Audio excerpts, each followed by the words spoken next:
Hello, this is Jerry. I'm going to be doing a quick just run through of my newest knives in the collection. I got an old, kind of a classic, I think, the CRKT Hissatsu Folder. And these right now are going for 40 at Blade HQ. With shipping, it's about 50. And then I bought this Strider Microtech clone, and I guess that's what it is. It has the Microtech proprietary hardware, and it has cryogenically heat-treated D2 and steel blade, and then the titanium. I love it.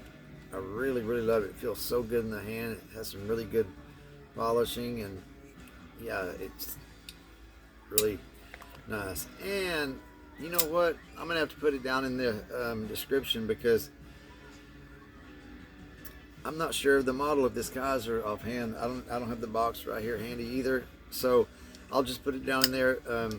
But I really like it. You know, this linen micarta looks so good, and bearings are really smooth. I mean, it's just really good looking blade. Look at that jimping. It's just, you know,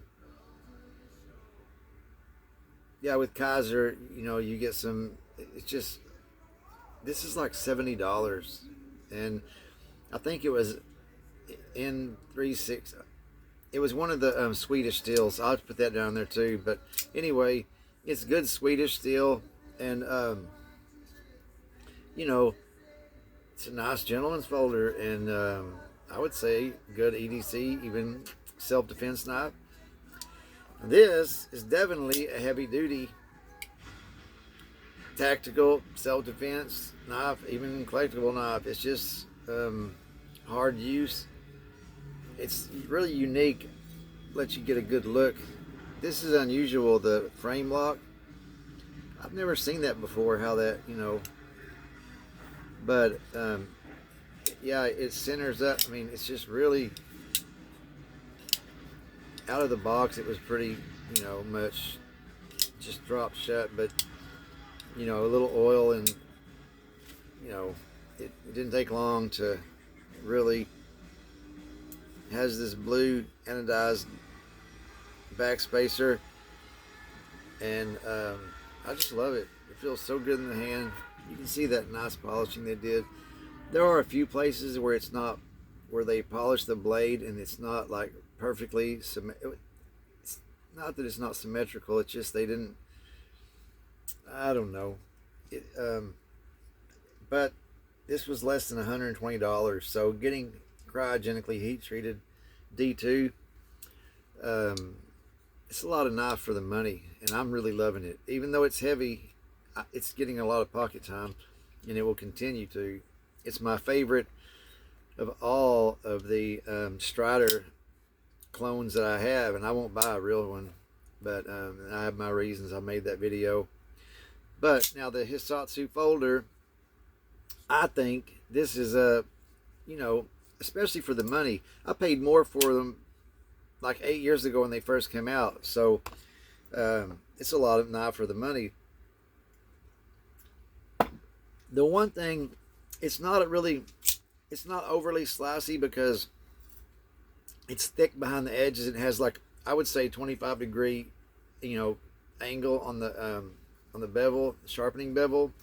So probably I won't be happy until I lay it back until about 20 degrees, and that's gonna, usually it does get into the Teflon coating a little bit, but I want my knives to use. This isn't some really expensive collectible knife. It's a Taiwanese made, so I'm supporting our allies. And I mean, this has been around a long time. I'll let you get a look at it, but I think everybody knows the Hissatsu. I like James Williams also, and I've, you know, I think I'm more, how do you say it, you know, like the Yojimbo and I get them mixed up, the Yojimbo and the Ronin. That's it.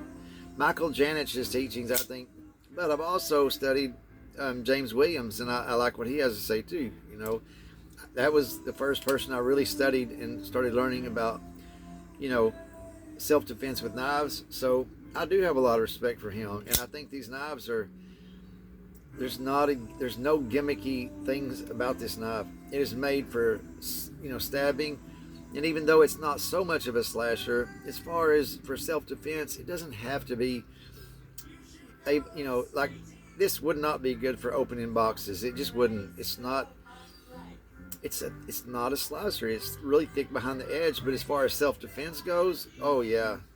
And it doubles as I really don't know about using a coup baton.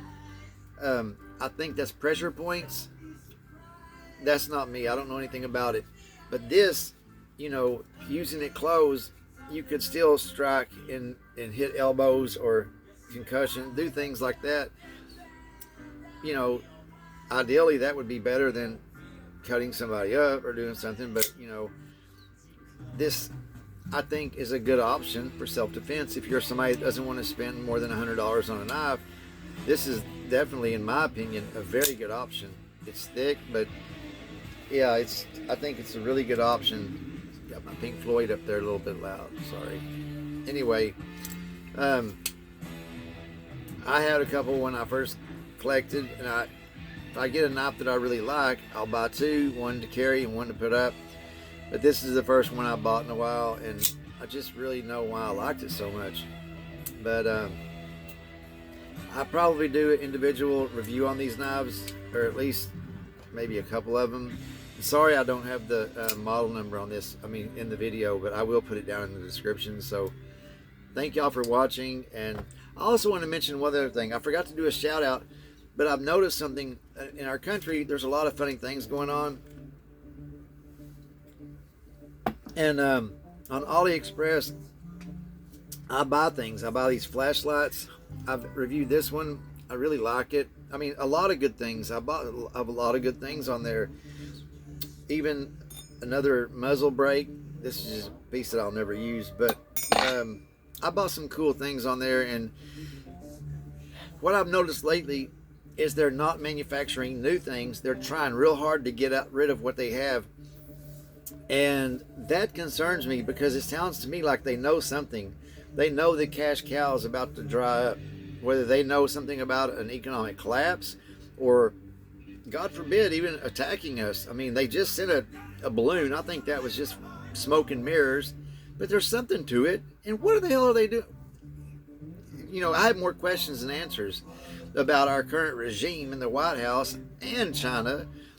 But even though I like to do business with these companies, their government, I trust as far as I can spit. Same with our current government. I don't trust them either. But something's going on, because they're not making new products, and they're trying real hard to get out what they have. I've never seen them. And also, in the last couple of weeks, a lot of things that I've ordered and paid for and waited, and like when they should have been halfway here, all of a sudden they said, oh, we don't have that anymore. Can you pick a different size or something else? I'm like, no, I want my money back. But there's something going on, because they know something. They're trying to sell, they're trying to push what they have out the door, and they're not making, in a lot of companies I'm seeing, they're not replenishing what they sell. They're just like, they know something. They know something. They're not manufacturing more stuff to send over here, but they're trying to get out what they can while they can. That tells me something. I don't believe in coincidence. So, whatever that is, I don't know. If anybody else has any comments or ideas, let me know. Let's hash it out. I'd like to know.